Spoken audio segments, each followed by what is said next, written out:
So first we're going to check if the player is alive or dead. Let's create, first we need to create a new variable for am I alive. I don't think we have one for that, so we'll go and do that when the level starts. In here, when we're setting up all of our other variables. In variables, we want a property variable, set true false I. Put that at the bottom of these blocks, and then we want to rename I, so that'll be a new variable. We want this to be alive. So we're checking if the player is alive. And when the level starts, we do want the player to be alive, so we'll set that to true. That's from operators true right there. Okay, so we're starting alive. Now in here, we want to check, am I alive or am I dead? So to play the correct animations, we'll check from control flow, we want the if block.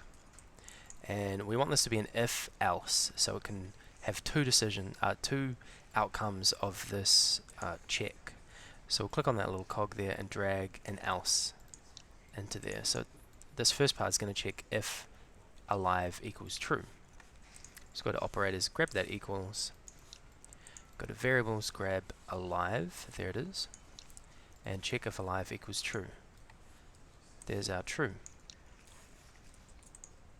Now if alive does equal true, we're going to be playing a lot of different animations in here depending on how the player should be moving. But if the player is not alive, we'll be playing the dying animation.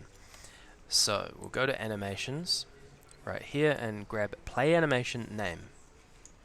And the name of this animation for them dying is called dying.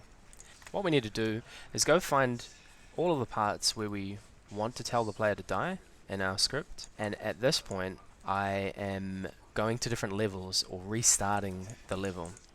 So to make sure that I do actually get to play the dying animation, I'm going to go find all of those places where I'm supposed to die. So for example, when I touch an obstacle, instead of going to a level, get rid of that.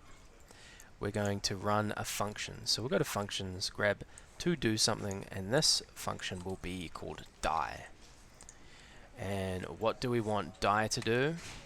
Well, we'll figure that out in a sec. Let's just figure out all the places we want to die. So go to functions, grab that new die block, put that in there. We know that when we touch an obstacle we should die. Okay, now what does it mean to die? What does that mean? Well, let's set alive to false. From variables, we'll grab true, false, alive, set that to false. Go to operators and grab true, change that to false. And we want the when the player does play the dying animation, we don't want the player running around while they're dying, so we'll disable the player's physics. We'll go to physics. Near the bottom, we have set physics enabled.